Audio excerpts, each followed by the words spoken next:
My name is Brooke Daniels. I'm 32 years old. Last Thursday, I sat alone in my apartment in Denver, Colorado and listened to 47 voicemails from people I hadn't spoken to in 8 years. My own family. Every single one said the same 2 words. Not "I'm sorry." Not "we were wrong."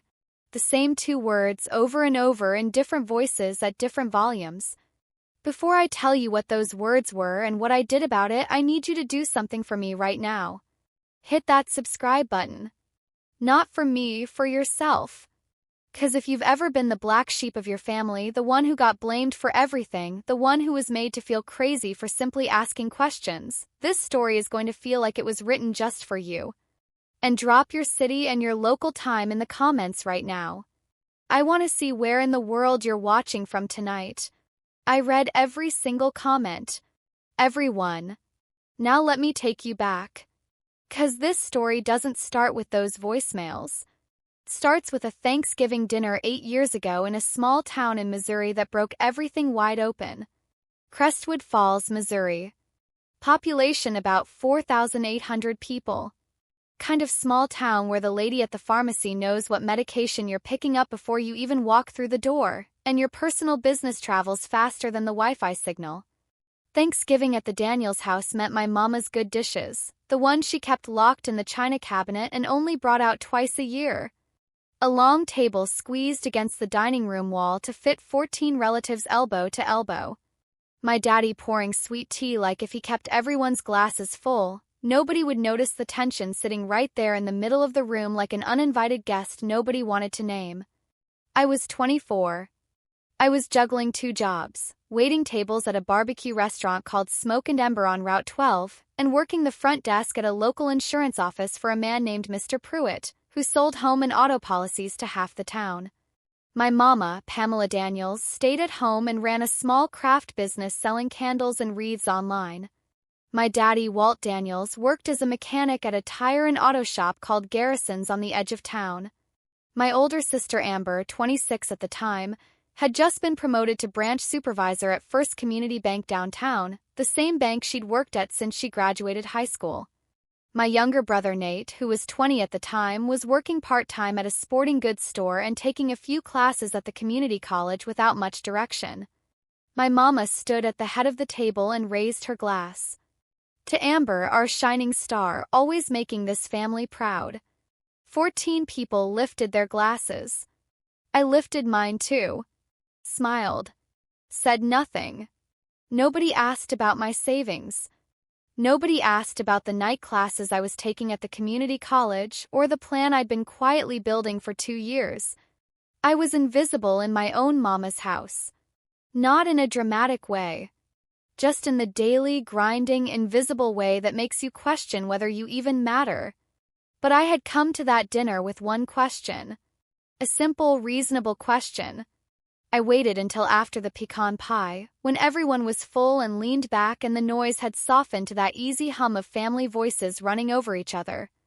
"Mama," I said, "I wanted to ask about Grandma Nora's education fund. She told me before she passed that she set money aside for each of us kids." Table went dead quiet. Not a comfortable quiet.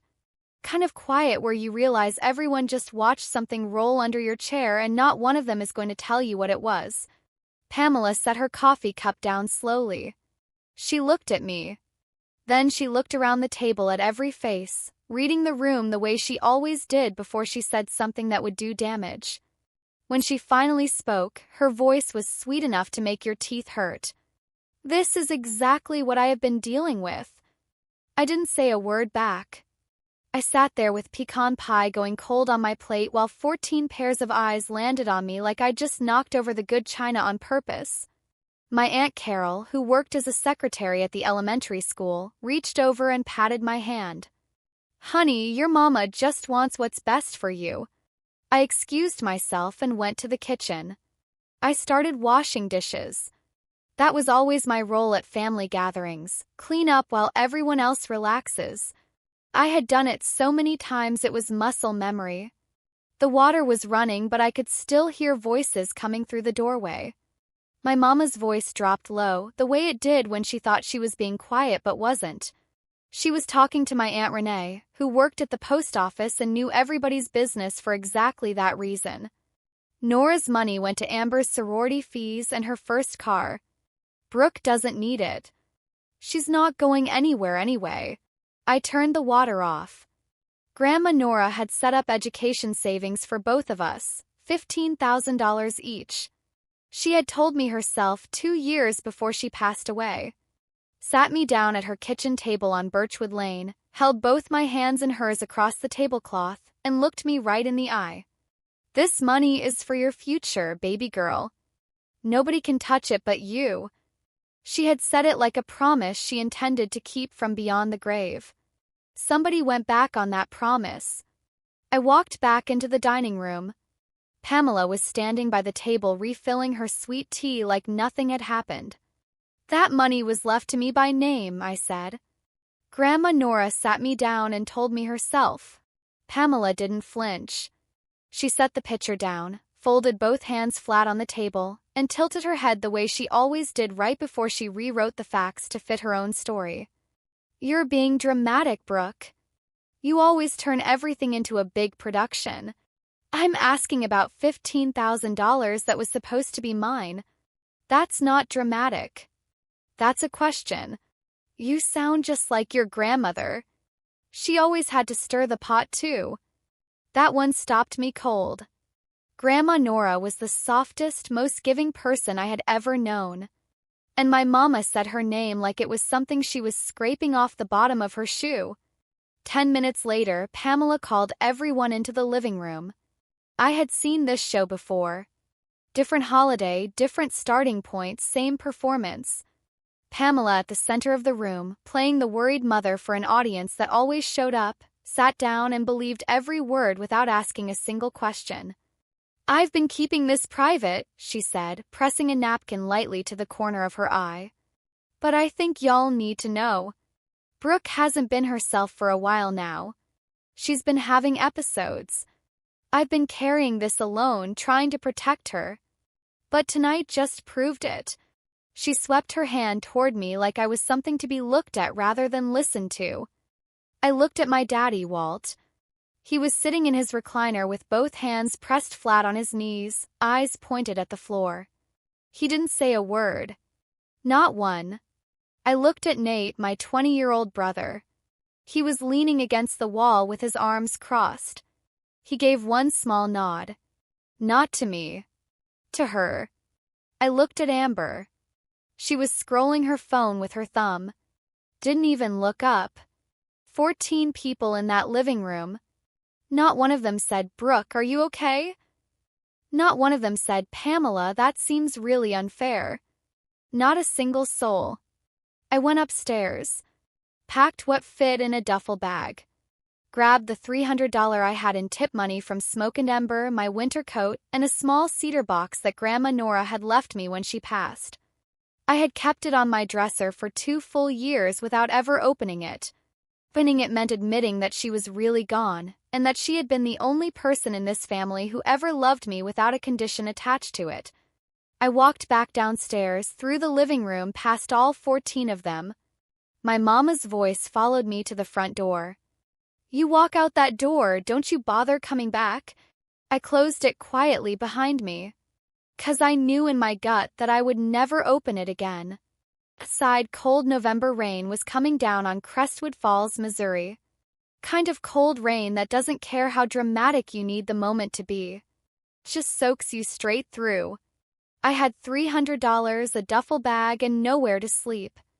That was the last time I heard my mama's voice for 8 years.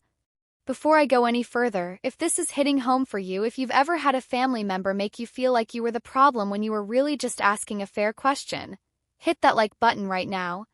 Costs you nothing, and it tells me this story is reaching the right people. Keep watching. Gets a whole lot more intense. I bought a Greyhound bus ticket at the station off Clement Avenue.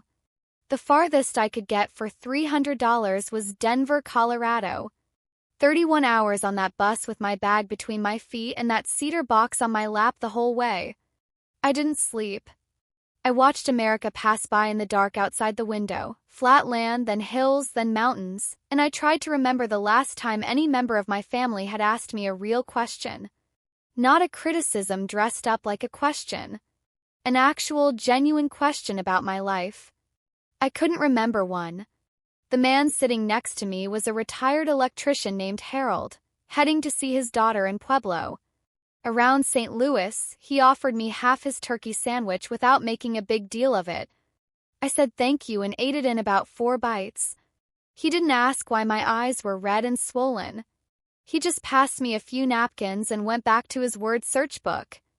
Sometimes a stranger on a bus treats you with more basic human kindness in 10 seconds than your family has managed in 24 years. Denver in late November. I spent my first 2 nights at a women's shelter on Colfax Avenue. Then I moved into a weekly rate motel that smelled like old cigarettes and whatever the people before me had been eating.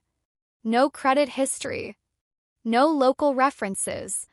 No safety net of any kind. Just a work ethic my family had run into the ground for years and never once said thank you for. I found a job in less than 3 weeks. Front desk receptionist at a small nonprofit firm called Brightfield Community Partners, on the 2nd floor of a converted brick building in the Rhino neighborhood. 9 employees. They helped low-income communities apply for federal development grants. I answered the phones, sorted the mail, kept the calendar, and showed up 10 minutes early every single day. For weeks in, I made the mistake of checking Facebook one last time. My mama had posted in the family group page, "Please keep our Brooke in your prayers tonight. She is going through a real hard time and we pray she is safe wherever she is. We love her and our door is always open." 138 reactions. 31 comments. Every single one something like, "Praying for you, Pamela. You are such a strong mama." Nate's comment was pinned right at the top. "She always was the dramatic one in the family." 52 likes. I closed the app, deleted my account, and never went back. I want to be straight with you about what walking away from your family actually costs when you're 24 and have nothing. No health insurance. No emergency contact. I wrote not applicable on every form for 2 full years until I had someone worth putting down. No birthday calls. No one to call when I got a flu so bad I couldn't stand up for 2 days and sat on my bathroom floor genuinely wondering if I should call 911 but couldn't afford the ambulance bill. And the thing that nobody warns you about is the background noise. Constant low hum of knowing that somewhere back in Missouri, people are telling a story about you and you can't correct one single word of it. You're just living your real life while they broadcast a completely made-up one. But here is what that silence gave me in return. The first morning I woke up in Denver and truly woke up, not startled awake by stress, not already bracing for what mood the house was in. I lay in my motel bed and noticed something was missing. Took me a whole minute to figure out what it was. My mama's voice. That voice inside my head that had been running since I was a little kid. "You're not enough. You're too much. You're a problem." It had gone completely quiet. Like someone had finally found the off switch on a radio I didn't even know had been playing my entire life. Now if you're watching this and you've never felt that kind of quiet before, the kind that comes after you finally put distance between yourself and someone who is draining you, drop a "finally" in the comments. I want to know I'm not the only one who felt that way. Brightfield, the executive director, a sharp and straight-talking woman named Gloria Whitman, spotted me before I even saw myself clearly. My first week, without anyone asking me to, I reorganized 4 years of their client files, color-coded, cross-referenced, completely redone.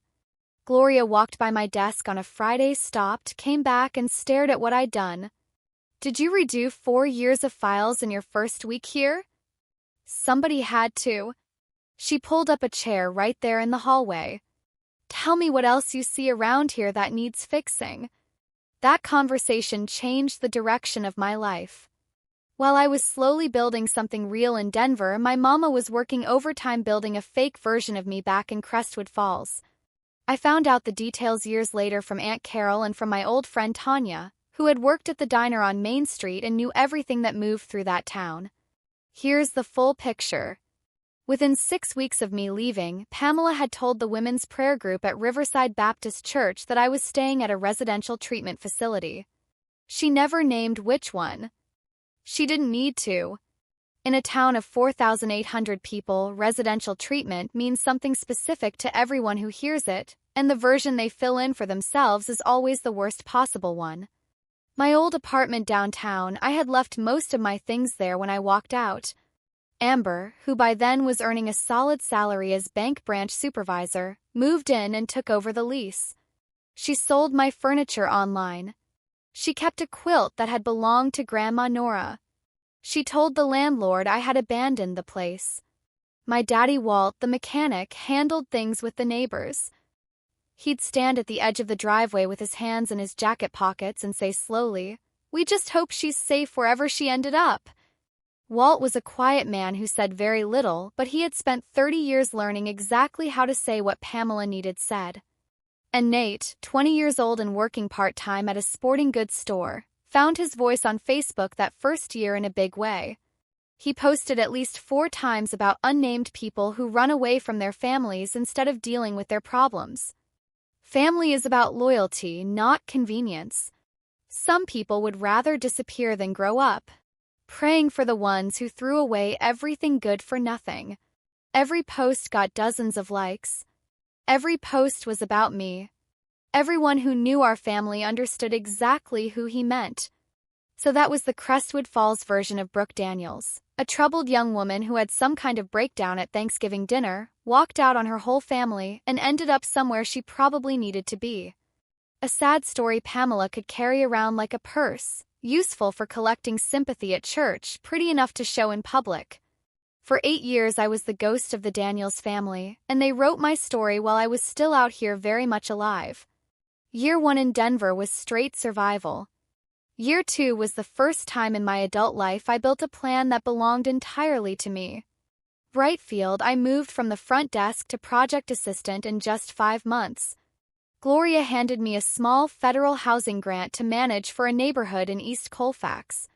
I turned it in 3 days early with a revised budget that cut $14,000 in unnecessary overhead costs that nobody had caught before.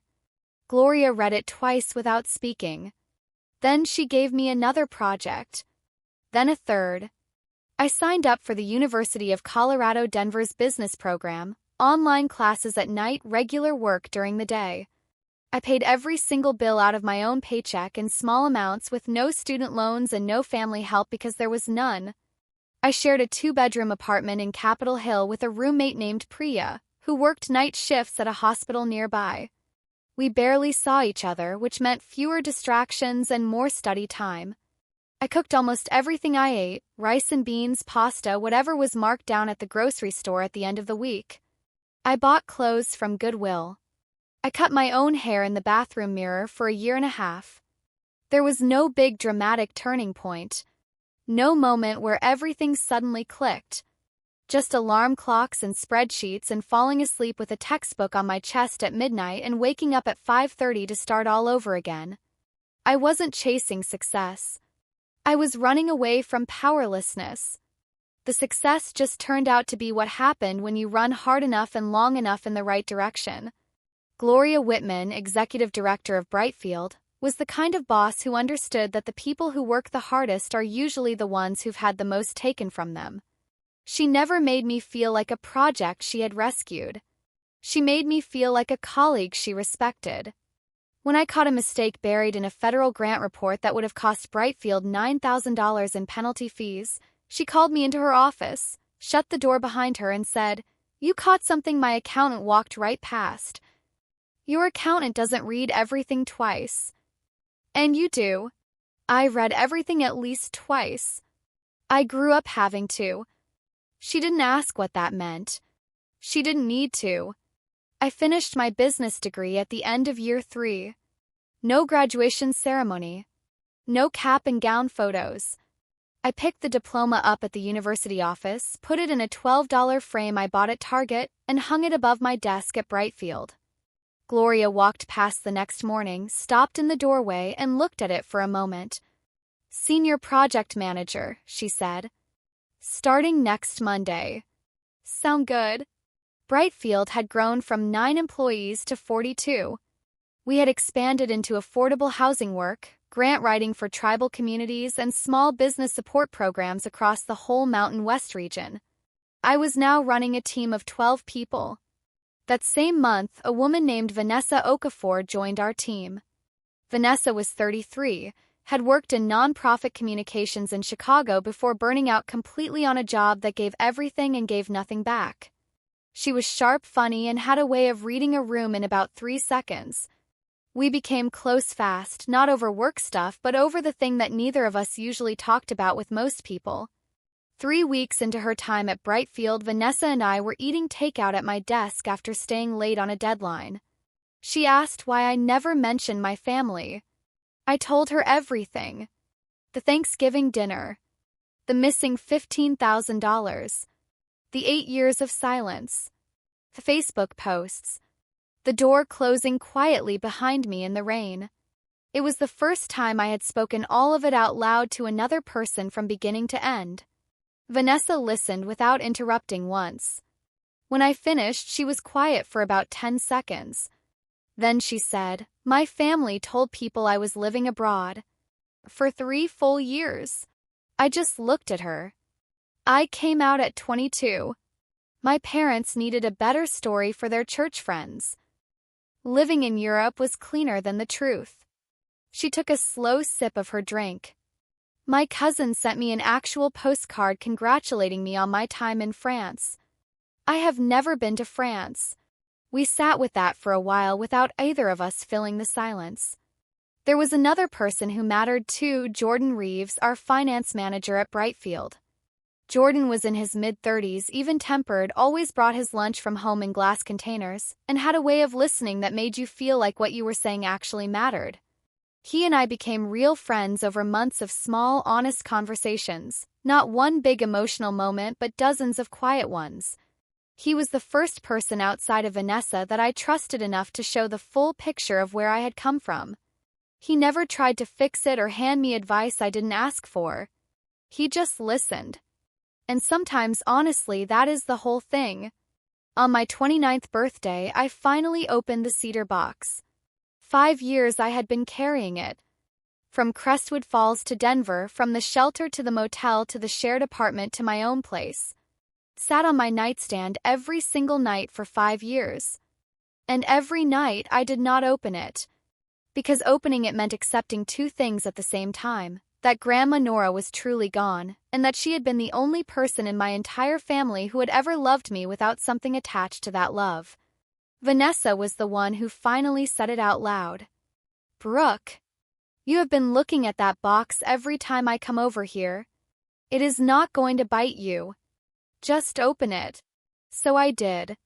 Inside, a strand of white pearls Grandma Nora had worn to church every single Sunday for as far back as I could remember. A photograph of me at age 7, huge smile, 2 front teeth missing, squinting at the camera like I owned the world. It was the only photo from my childhood that I had. My mama never hung pictures of me on the walls at home. Amber's school portraits went up in the hallway in matching frames. Mine went into a drawer somewhere. And then a letter, folded once, written in Grandma Nora's handwriting, careful and steady, the handwriting of someone who believed that putting words on paper was something you did with your whole heart. "Brooke, if you're reading this, it means you were brave enough to leave." Good. I wanted to leave my whole life and I was too scared to do it. Don't be like me. Don't hold this family together at the cost of losing yourself. You don't owe anyone your whole life. I read it 3 times. By the 3rd read, the paper was shaking in my hands. All those years. Every Thanksgiving, every Christmas, every dinner where I kept my mouth shut and passed the rolls and told myself this was just how families worked. I had spent all of it believing I was doing what Grandma Nora wanted. She had said, "Hold this family together," so many times that it had become my whole reason for staying.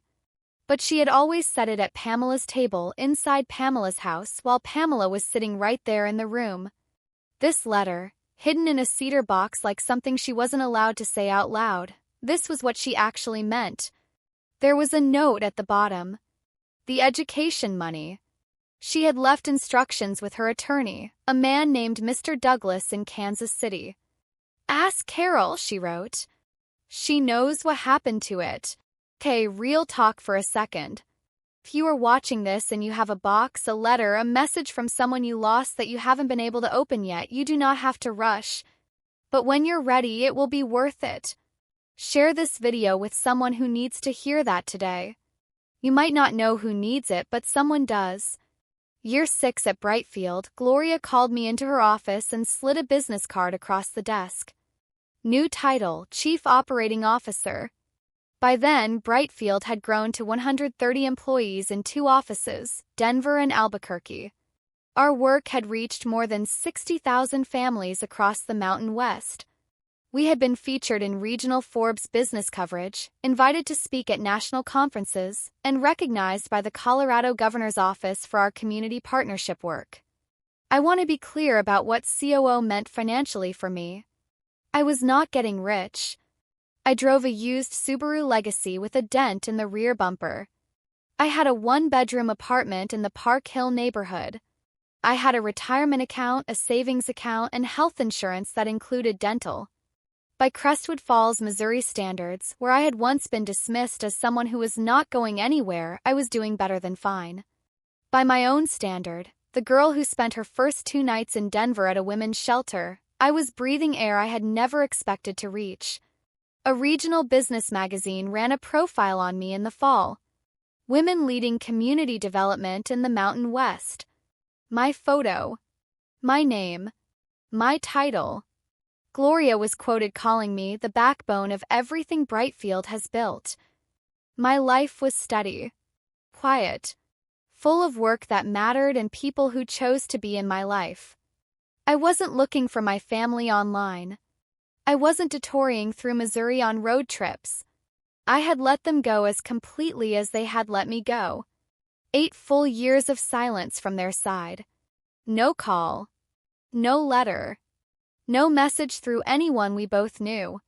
They were so committed to the story that I was unstable, so comfortable inside that version of events that not one of them ever thought to just type my name into a search bar and check. Then came a Monday in February 2026. My sister Amber, for the very first time in 8 years, typed my name into Google. She was not looking for me. She was looking for money. Here is what happened, according to Aunt Carol and Tanya. Amber was 34 at this point, working as a bank branch supervisor but facing a personal financial disaster at home. Her husband Cody had walked out 6 months earlier, taking the newer car and wiping out the joint savings account before he left. She had been hanging on to the house they had bought together, but the mortgage was 4 months overdue and the bank she didn't work at, the one that held her home loan, was beginning the foreclosure process. Pamela's credit history was a mess from years of small bad decisions. Walt's income as a mechanic was steady but not large, and he was approaching retirement. Nate, still working part-time and taking occasional community college classes at 28, had about $50,000 in student loans he had been ignoring for years. Amber needed a co-signer on a refinancing loan. Someone with clean credit and stable income. She thought of me the way you think of a forgotten tool in the back of a drawer, not with warmth, just with sudden, very practical interest. She typed, Brooke Daniels, Denver. First result, LinkedIn. Chief Operating Officer, Brightfield Community Partners. Second result, the Forbes Regional Profile.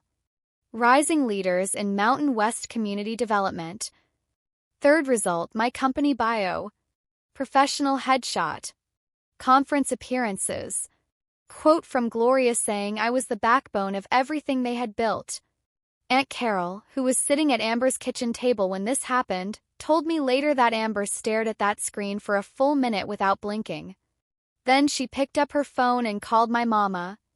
Mama, you need to see this. See what? Brooke. She's a... Pause that went on too long. She's a COO. At a real company. She's been in Forbes. The sound Pamela made on the other end of that call, Carol told me, was not pride. It was not relief. It was not joy. It was a sharp, quick inhale, The sound a person makes when the story they have been telling confidently for 8 years suddenly starts burning in their own hands. That's not possible, Pamela said. She could not finish the sentence, because finishing it would mean admitting that the lie had been hers from the beginning. Calls started that same evening. I was in a conference room in Denver wrapping up a quarterly budget meeting with my team when my phone started buzzing in my pocket. Then again. By the time the meeting ended, I had 47 missed calls from Missouri area codes. Some numbers I recognized immediately. Most I hadn't seen on a screen in 8 years. I went to my office, closed the door, sat down and listened to all of them. Voicemail 1. Amber. Casual practice like she was calling about weekend plans. Hey Brooke, it's Amber. I know it's been a while. There's something important I need to talk to you about. Call me back when you can, okay? Voicemail 8. Walt. My daddy, the mechanic. Stiff and uncomfortable, every word costing him something. Brooke, honey, it's your dad. Things have been a little hard around here lately, and it'd just really mean a lot to hear from you. Give us a call. Voicemail 16. Pamela. Controlled and clipped, not a single soft edge. Brooke, this is your mother. I don't know what you've been doing out there, but family is family. We need to talk. Call me. Voicemail 24. Nate. 28 years old now, still chewing something while he talked. Yo, Brooke. So I saw you're doing pretty good out there. That's cool, that's real cool. Hey, so I've got this business idea I've been sitting on for a while. I just need a little bit of money to get it started. Nothing crazy. Call me back. Voicemail 39. Amber again. All the casual confidence was completely gone now. Her voice cracked wide open at the end. Brooke. Please. I know you're getting these. I need help. Please just call me back. Help me. Help me. Help me. That was what sat underneath all 47 calls. In every voice, at every volume, in every shade of panic and need. 2 words. Not I'm sorry. Not I was wrong. Not I missed you. Just help me. I listened to every single one straight through. A few of them twice. Then I put my phone face down on my desk and sat there staring at the ceiling for a long time without moving. I called Vanessa. She answered on the second ring. My family found me. A pause. Which part hurts the most? The part where I'm not even surprised. She didn't rush to make me feel better. She knew that wasn't what I needed. I needed room to feel the full weight of what had just happened. 8 years. 8 years of building a real life from $300 and a bus ticket. 8 years of therapy, hard work, and slowly figuring out how to trust people again. And the very first time my family reached out, it was not to ask if I was okay. It was not because they missed me. It was because they needed something from me. I was not an ATM when I was 24 and had nothing. But I had apparently become one the minute I had a title next to my name. I put my phone on Do Not Disturb. I didn't block the numbers. Blocking felt like a reaction, and I was done reacting to the Daniels family. Vanessa asked what I was going to do. Nothing different. I have the Crestwood Falls Founders Day Gala in 3 weeks. You're still going. It's work, Vanessa. I don't rearrange my career because my family can't rearrange their behavior. She laughed a little. Go get 'em. Here is something I had not told you yet, and it matters a lot to what happens next. 6 months before those voicemails came in, I had gotten an email at my work address from someone I never expected. My Aunt Carol, the school secretary. Subject, please read this, Brooke. I mean it. Carol was my mama's younger sister. Growing up, she was always the quiet one at every family gathering, nice, agreeable, always there and never useful when it actually counted. She had watched everything happen to me and stayed silent. I had held that against her for years, almost as much as I held everything else against everyone else. Her email was 4 clear paragraphs. No soft lead-in, no excuse-making. She said she had been afraid of Pamela, that Pamela had a way of cutting people clean out of her life without warning, and Carol had not been willing to find out what that felt like firsthand. Then she told me something that made my jaw go tight and stay there. Grandma Nora's education fund had been managed by an attorney named Mr. Douglas in Kansas City. Nora had left specific written instructions, $15,000 for Amber, $15,000 for Brooke, in separate accounts, each requiring its own signature to access. Pamela had forged my signature, combined both accounts, and used the full amount to cover Amber's sorority fees and her first car. Carol had been a witness on the original documents.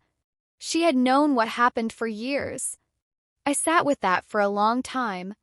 The $15,000 was gone.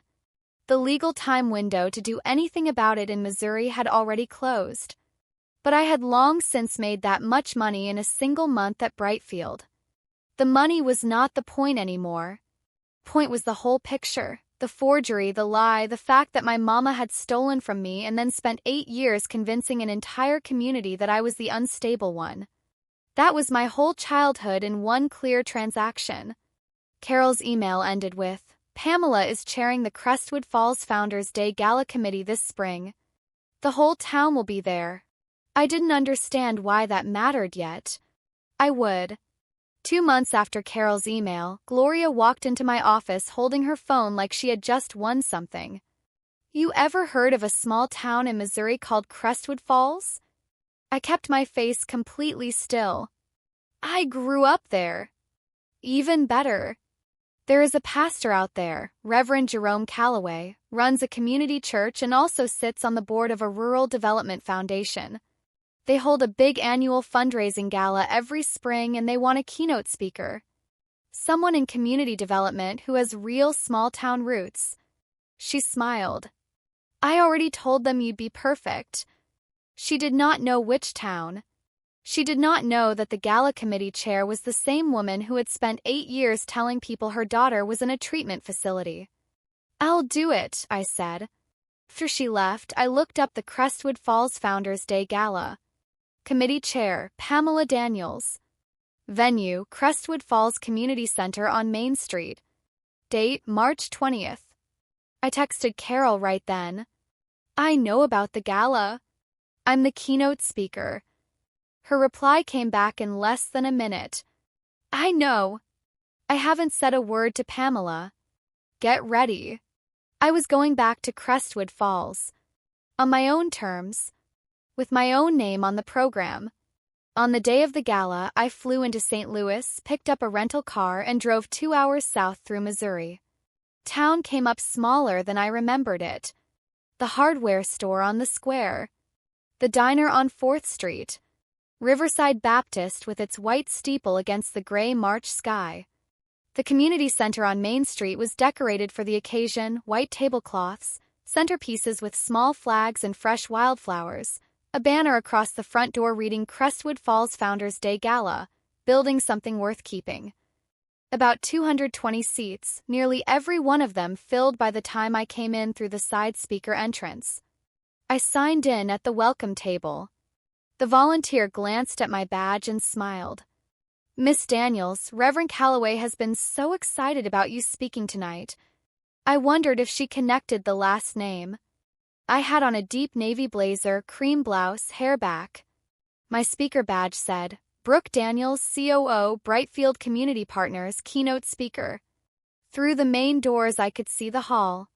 8 people to a table, every seat full. Teachers. Shop owners, church families, county librarian, the woman who ran the flower shop on 3rd Street, 220 people who had been hearing Pamela Daniels's version of me for 8 straight years. And at the center table, in a dark red dress with her hair freshly done, greeting people and shaking hands like she personally built the community center, my mama, Pamela Daniels, committee chair. Walt beside her, quiet and still as always. Amber in a nice dress she probably could not afford right now.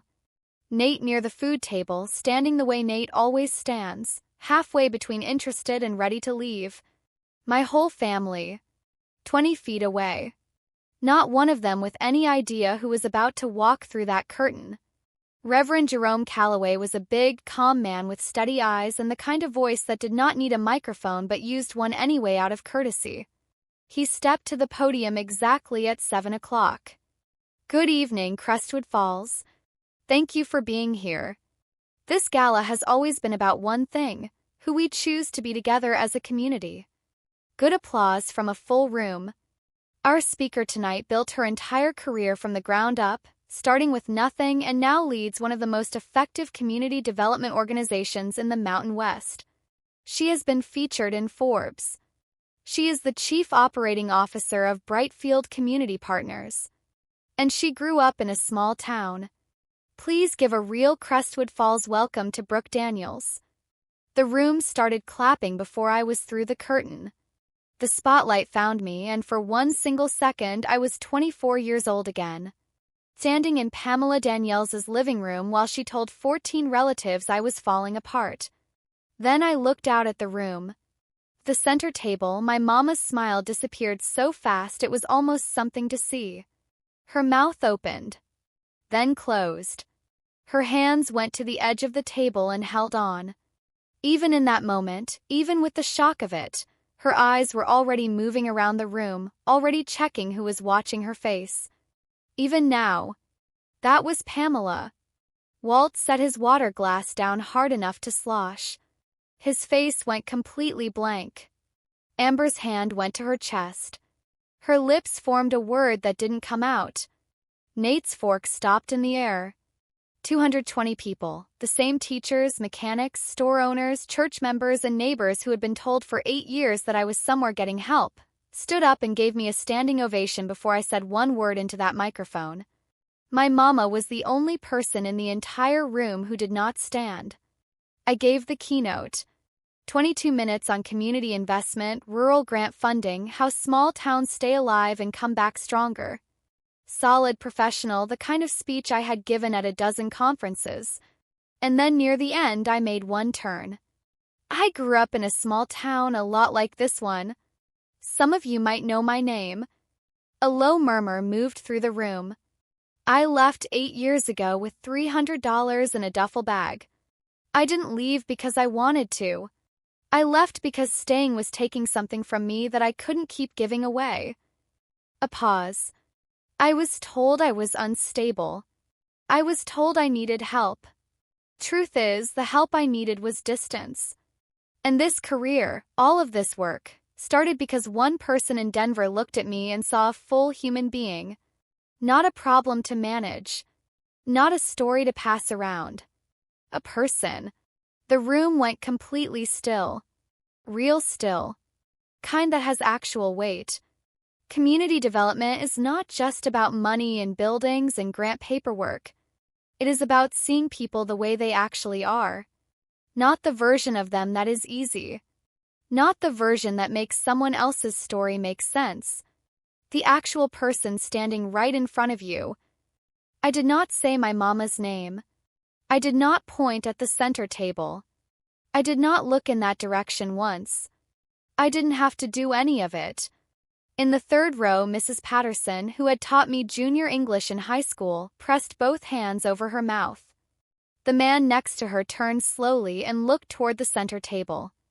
The whispers started moving across the room like a slow flame catching on dry wood. That's Pamela's daughter. The one she said was, she's the keynote speaker. She's in Forbes. She's a COO. When I finished, the room stood again. Longer this time.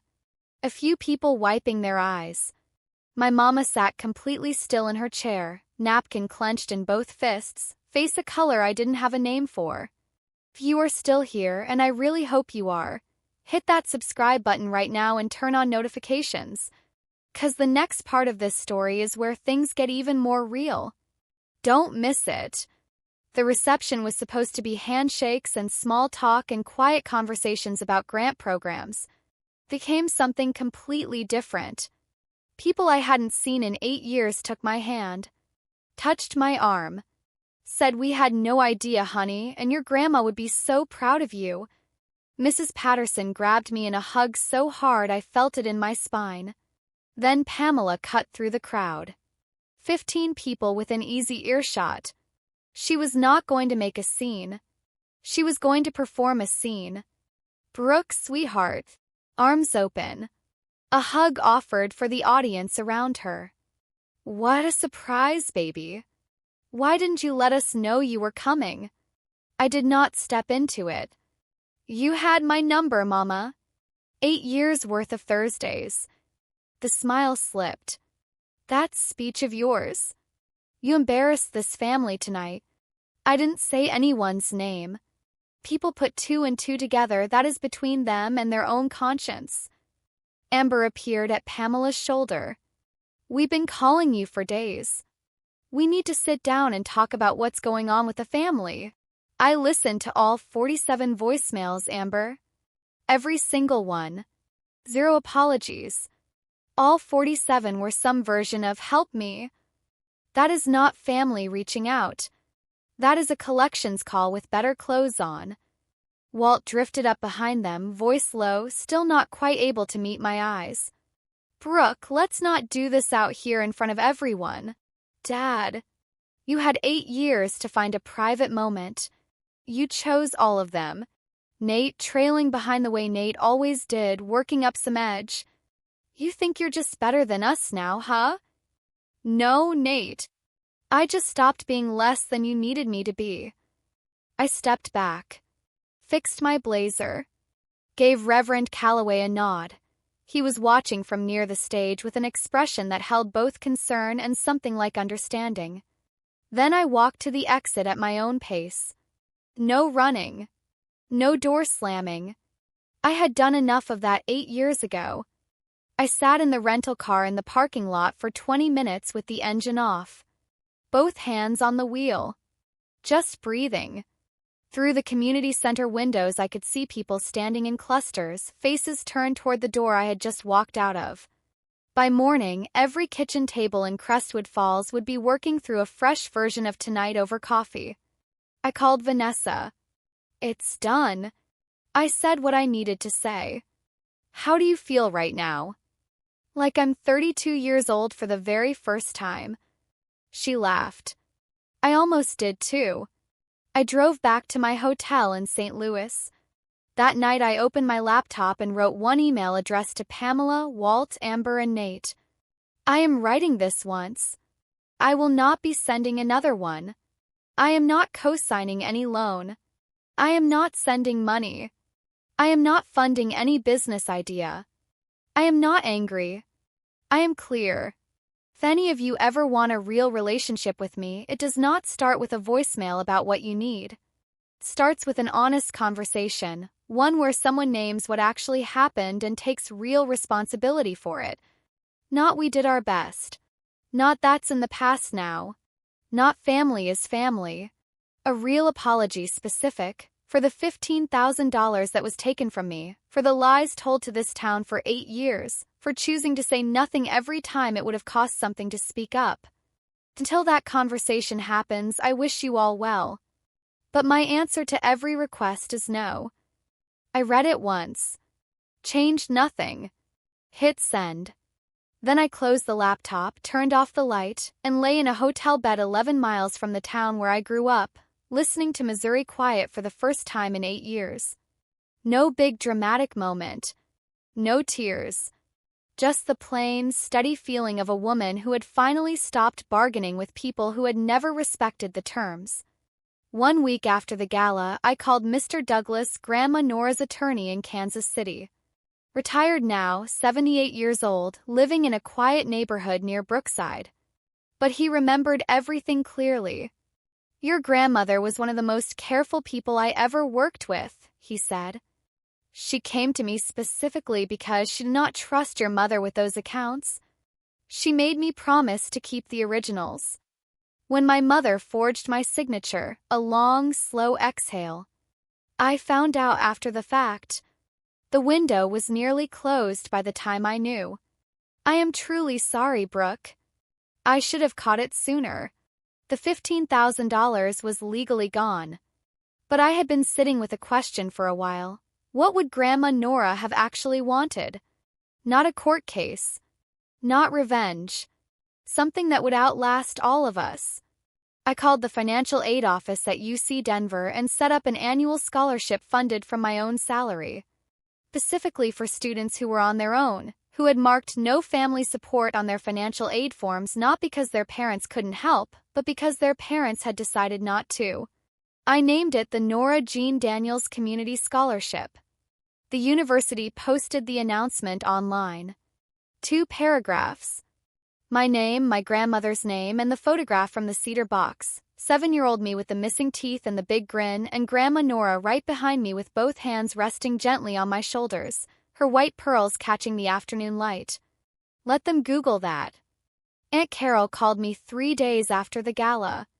I let it ring twice before I picked up. She was crying before I even said hello. I should have said something at that Thanksgiving. I should have said something at every Thanksgiving before that one. I watched your mama do this to you and I sat right there at the table and did nothing. You're saying it now. That counts. It does not feel like enough. It isn't. But it's a real start. A pause. Then, can I tell you what's happening in Crestwood Falls right now? Go ahead. The whole town is talking. Pamela cannot walk into the grocery store without someone bringing your name up. Mrs. Patterson shared what she knew with the whole women's Bible study group. Reverend Calloway called Pamela privately and suggested, carefully but clearly, that she step back from the gala committee for a while. She resigned last week. She told people it was her own choice so she could focus on family. A short silence. The word she used. You cannot make that up. I let it settle without reaching for any feeling about it in particular. Carol, I have to ask you something. When you saw Pamela forge my signature on that account, why didn't you try to stop it? Dead silence. Then, slowly, because I was scared she would do to me exactly what she had done to you. And I am ashamed of that every single day that passes. Shame like that does not come up clean. Drags on the way out. We can talk more, I said. I need more time before I know what that looks like. Take all the time you need. I will be here. In a town of 4,800 people, reputation is its own kind of money. And Pamela Daniels had just gone broke.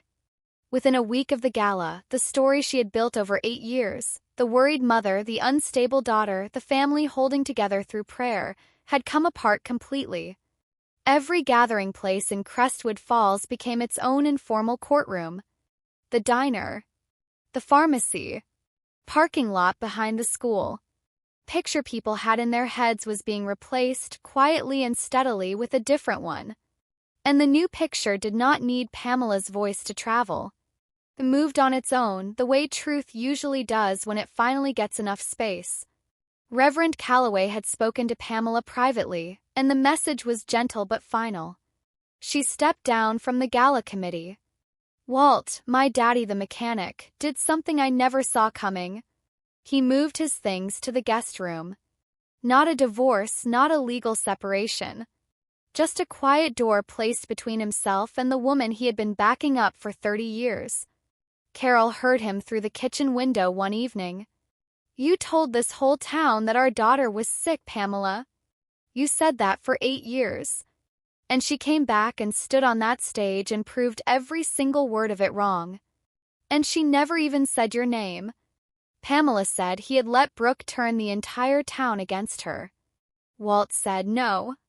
You did that yourself the night you let her walk out the door. She just showed up. It was the most honest sentence I had ever heard my daddy speak. Too late to change anything between us. But maybe not too late for him to start being honest with himself. Ember lost the house. Without a cosigner, the refinancing loan fell apart. The bank completed the foreclosure 60 days after the gala. She packed what she could into a rented storage unit and moved back into our parents' house on Sycamore Road.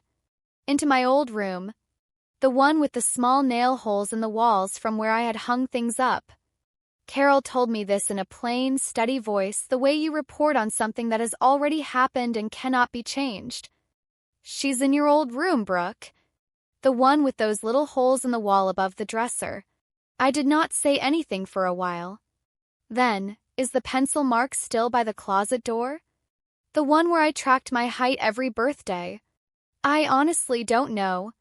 Maybe. Amber had been the golden child her whole life.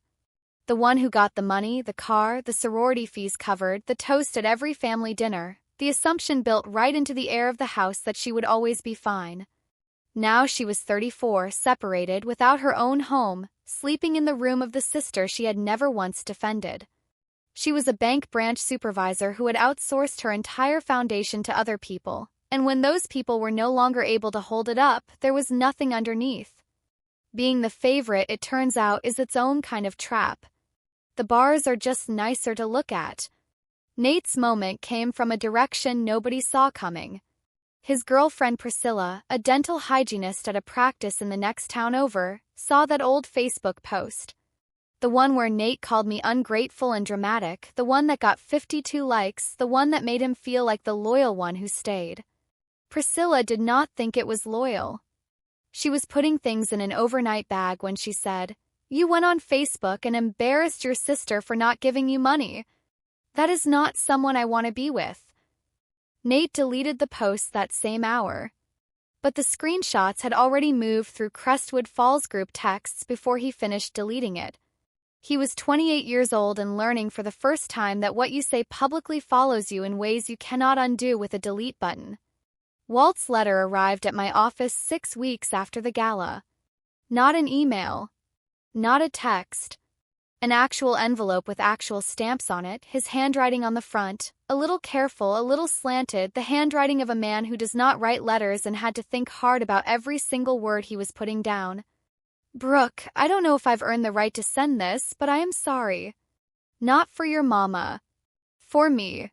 For every time I sat in that chair and said nothing. For every time I told you not to upset her when what I should have been doing was telling her that she was wrong. I was not keeping the peace. I was keeping my own comfort and pretending it was something else. You deserved a father who stood up for you. Even when it was hard. I did not do that. I will carry that." I read it twice. Put it in my desk drawer. Did not write back. It was the first apology from anyone in my family. From the person I would have bet on last.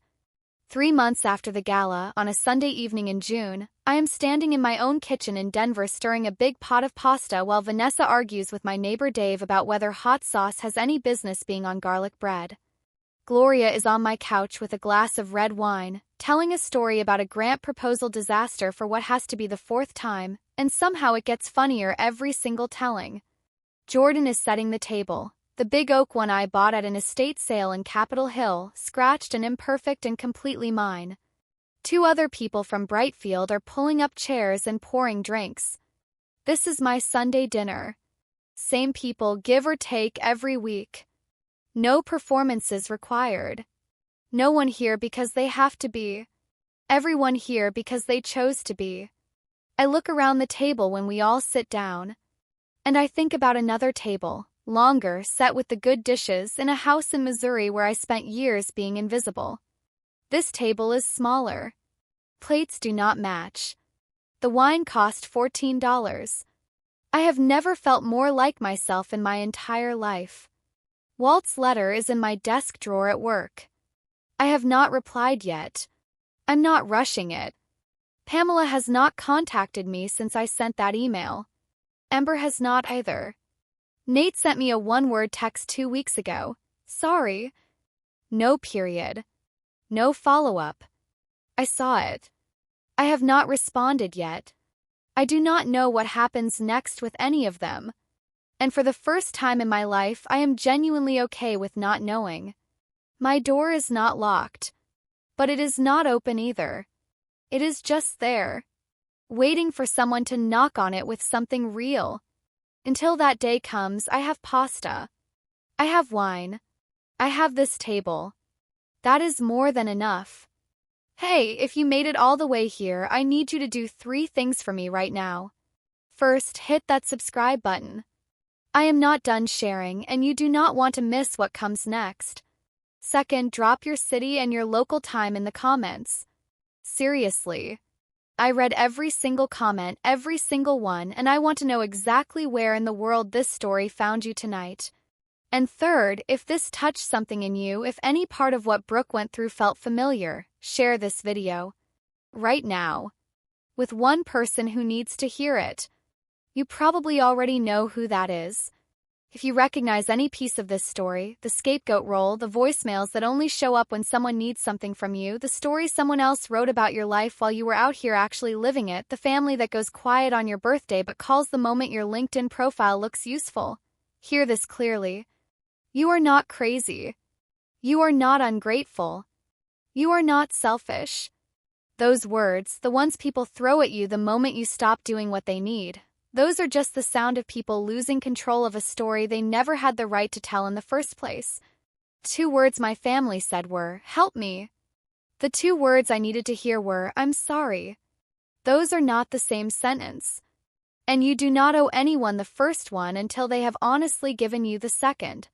I used to believe that family meant showing up no matter what, that it meant keeping quiet so everyone else stays comfortable, that it meant swallowing your own voice so the table stays peaceful. I know different now. Real family, the kind that is actually worth having, chooses you on purpose. Not from guilt. Not from obligation. Not because your name looks good next to theirs on a loan application. The bravest thing I ever did was not walking out that door with $300 in my pocket in the rain. It was not walking back in when they called, and all they had were 2 words that were not an apology. My name is Brooke Daniels. I am 32 years old. And the most valuable thing I own is not my title or my salary or my office window. It is the silence I can finally afford. Grandma Nora used to tell me, the quietest person in the room is always the one paying the most attention. She was right. I was paying attention my whole life. I just finally started paying myself first. This story gave you something tonight, anything at all, leave it in the comments.